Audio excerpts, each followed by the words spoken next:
The Seventh Tower by Garth Nix. Book 4, Above the Veil. Chapter 5.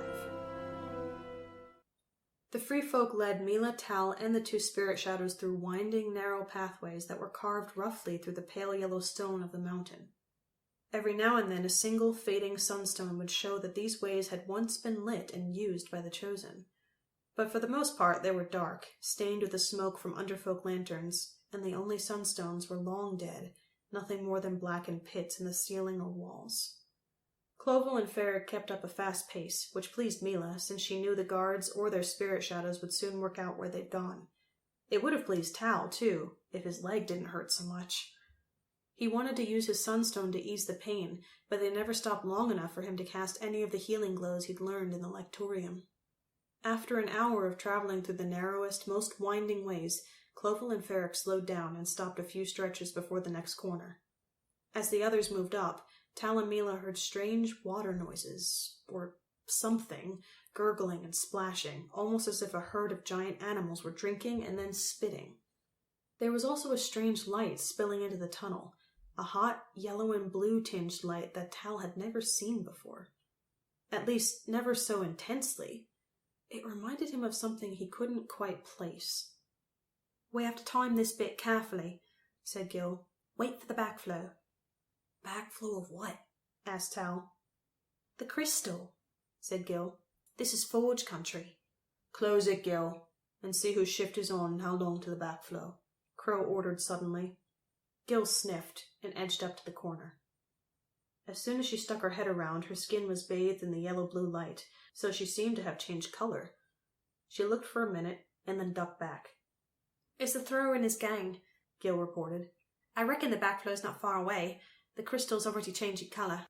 Her mention of the thrower's name was met by groans from the other free folk, except for Crow. He simply frowned slightly and kept looking at the spill of light around the corner. "Who is this thrower?" Mila asked. "Is he an enemy?" "Not exactly," explained Clovel. "He's a fatalist, like most of them." "Close it!" snapped Crow. "Close it yourself!" Clovel snapped back. "Like I said, he's a fatalist, what you call an underfolk. They think we're all meant to work for the Chosen. That's the way life is meant to be."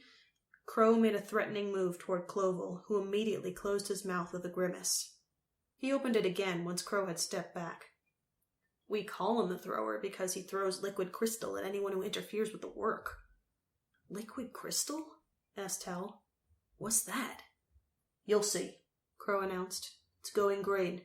Get ready to run, everyone. Tal and Mila stay exactly behind us. Don't leave the path." The light ahead was changing, going from the yellow-orange into a cooler green. When only a few flickers of color remained and the light was nearly all green, Crow shouted, "Backflow!"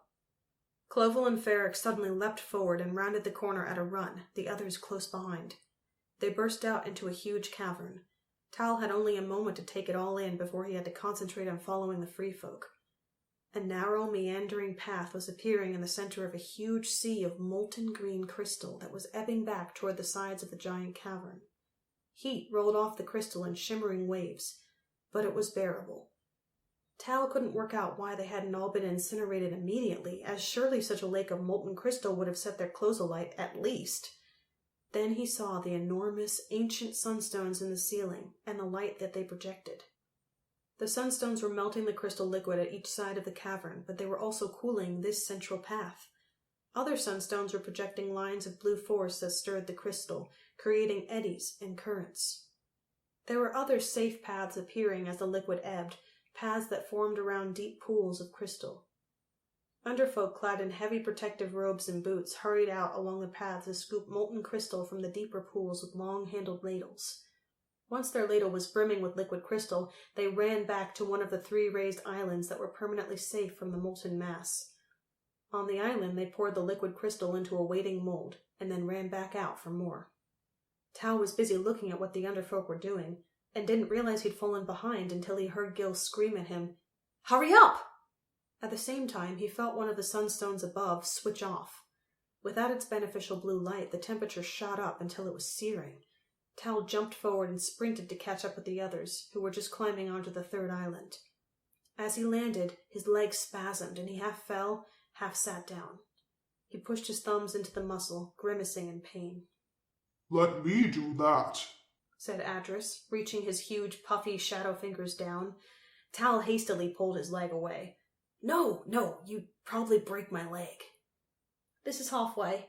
We have to wait here for the next backflow, said Gil. Let's hope the thrower leaves us alone. Tal kept massaging his leg and looked out across the cavern.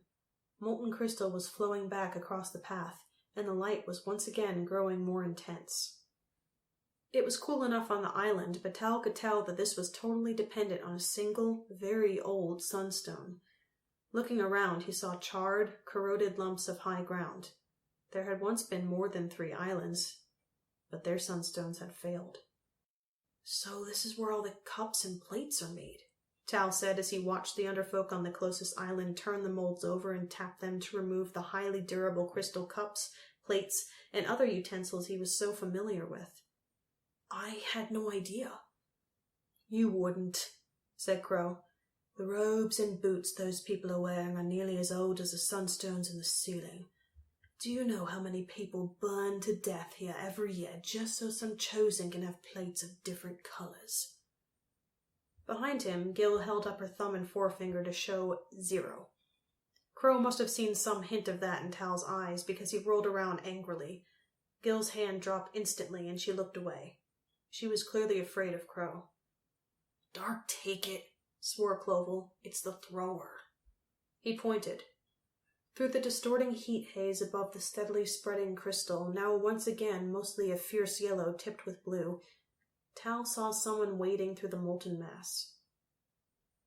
How's he? Tal started to say, before he saw more clearly. The man was wearing the same sort of heavy suit that Tal had seen on the other underfolk workers, but this one had active sunstones worked into it. They were wreathing the figure in cool blue light. The only armor that still works, said Clovel nervously. I hope we get the backflow before he gets close enough to throw. It was slow going through the molten crystal. There were currents and deep holes that had to be waded around. But the thrower knew them all, and he kept on coming. He carried one of the long-handled ladles over his shoulder. Maybe you'll only warn us, said Ferric. He was twitching again. He warned us last time, said Clovel. He'll burn us for sure. No, he won't, said Crow. Use your head. He gestured scornfully at Tal and Mila. As soon as he sees these two with their sunstones and spirit shadows, he'll be licking their hands and wanting to show them around. Ferric sighed with relief and relaxed, but Clovel kept watching the approaching underfolk. As the thrower drew closer, he took the ladle off his shoulder and started scooping and throwing big globs of molten crystal in their general direction. I don't think the thrower can see too well, Clovel announced as one of the lumps of crystal splashed down 20 or 30 stretches short of the island. He's pretty old, and he's got a hood and goggles on. Another super-hot glob of crystal hurled through the air, landing even closer. I don't think he can see the spirit shadows, or the sunstones at all, said Clovel, his voice growing more anxious as they all edged to the farthest point of the island. How long to the backflow? A couple of minutes, said Crow calmly, looking at the color of the crystal. Even as he spoke, a lump of molten crystal crashed down on the other end of the island, exploding into sparks and spraying super-hot fragments in all directions. Some came within a few stretches of the group. In response, they all pressed up against one another on the far end. Adris, Tal commanded. You and Adris go out and tell this thrower to stop. Stay above the crystal and don't get hit if you can help it. Whatever you do, don't try to catch the crystal or bat it away. Since it's infused with sunstone light, it might be able to hurt you. Really? Asked Adris. We're better off staying here, then. Adris had already started to glide out, but she reached out one billowing shadow hand and pulled him back by the ear. Ow! Exclaimed Adris. The thrower paused again to scoop up liquid crystal, and then expertly hurled it. This time it splashed down to the left of the huddle group, off the island. They were struck with tiny, falling sparks and specks of molten crystal. Everyone except Mila and Crow jumped and swatted at the burning specks, trying to get them off their clothes before they burned through to the skin. Hurry up, Adris, snapped Mila. The thrower was scooping up crystal again. You're fast enough to avoid getting hit. Oh, all right, grumbled Audrys. I know you just want to get rid of me anyway. She launched herself up into the air, arms and legs losing definition to become more cloud-like. The cavern was so bright that her shadow flesh was well defined. She looked almost like she had back in Einir as a jet-black storm cloud. Adris followed her, but had to put one foot down on the island and give himself a boost to get into the air. Tal sighed as he saw the clumsy maneuver. Disobedient, not too clever, and clumsy. That was his spirit shadow. The two spirit shadows floated out toward the thrower. He had the ladle out of the crystal and was twisting his body to start flinging when he saw the spirit shadows coming his way. Surprised, he kept swinging the ladle back until he lost his balance. He dropped the ladle, his arms flailed at the air, and then he fell backward, into the molten crystal. There was a huge splash, a hand clawed above the surface, and then he was gone. There was only the flowing crystal, color already changing to blue, and the heat haze shimmering above it. He's dead for sure, said Clovel as he stared where only seconds ago there had been a man, even with the suit. The spirit shadows returned and grew their legs down to walk on the island once more. We didn't do anything, said Audrys anxiously. He just fell over. He was throwing molten crystal at us, said Gil, without much conviction. For a supposedly bloodthirsty rebel, she seemed greatly shocked by the sudden accident. Almost back, Flo, said Crow. He was the only one who seemed unconcerned. Get ready. We have to get across the rest of the cavern this time. But everyone was still watching the point where the thrower had fallen into the crystal. It was cooling now, turning blue-green, and the liquid was ebbing back. No one spoke, but obviously everyone was hoping that the thrower would have somehow survived, that he would stand up. The molten crystal continued to flow back to the sides, and the paths started to appear. The thrower's body became visible, a motionless lump, a tiny island. The sunstones are still working in his suit, said Tal, noting the blue glow. Maybe we should help him up. He might be all right. We haven't got time. Crow pointed to the path that was slowly appearing as the crystal retreated. It's backflow now! He started off to the far side of the cavern. The other free folk hesitated, then took off after him. Mila grabbed Tal by the arm and pulled him to follow. There's no time, she said. He was an enemy. The guards are still after us, remember. Come on! Tal followed her. He couldn't work out why he felt so upset. The thrower was only an underfolk, and underfolk died all the time. But it was all so sudden. 1 second he was alive, and then he was drowning in molten crystal. Perhaps he would still get up, after they'd gone. Perhaps his armor was good enough to keep him alive, while he recovered his strength. Tal's legs started hurting again then, and he had to focus his mind on running.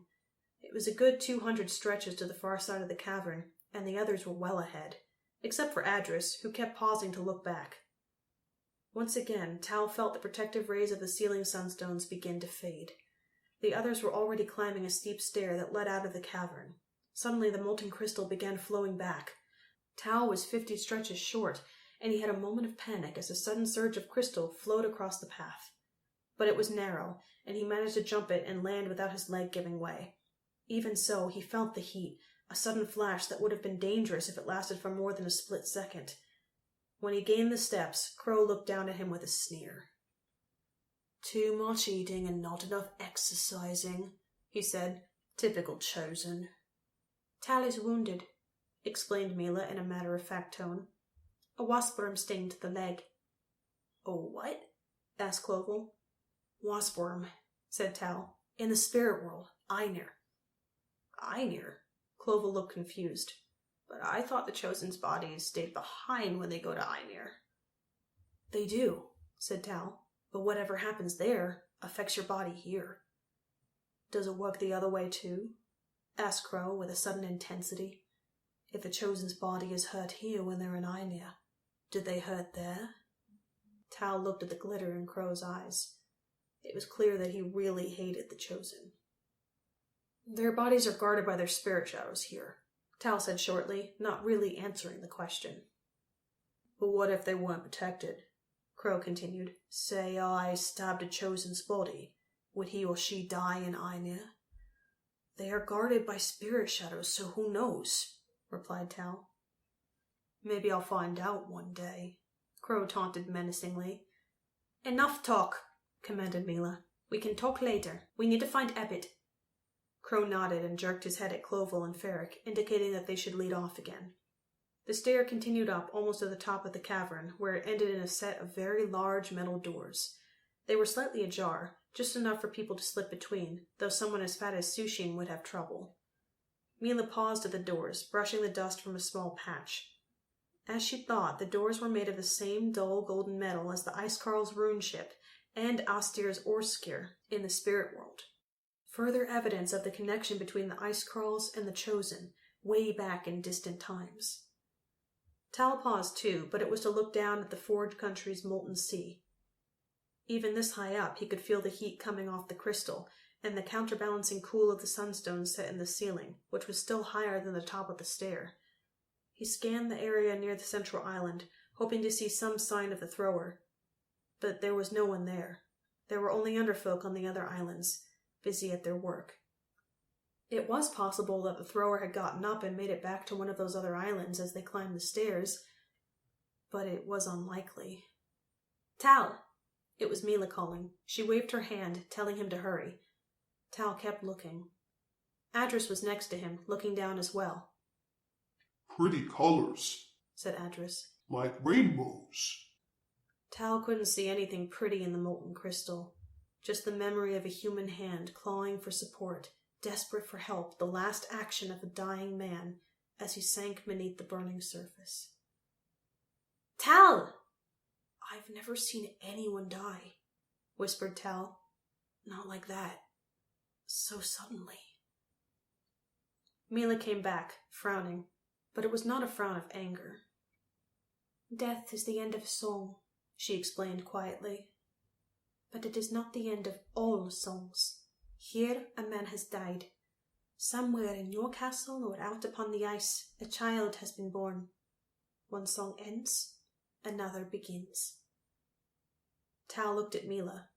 She had surprised him again. Did you just make that up?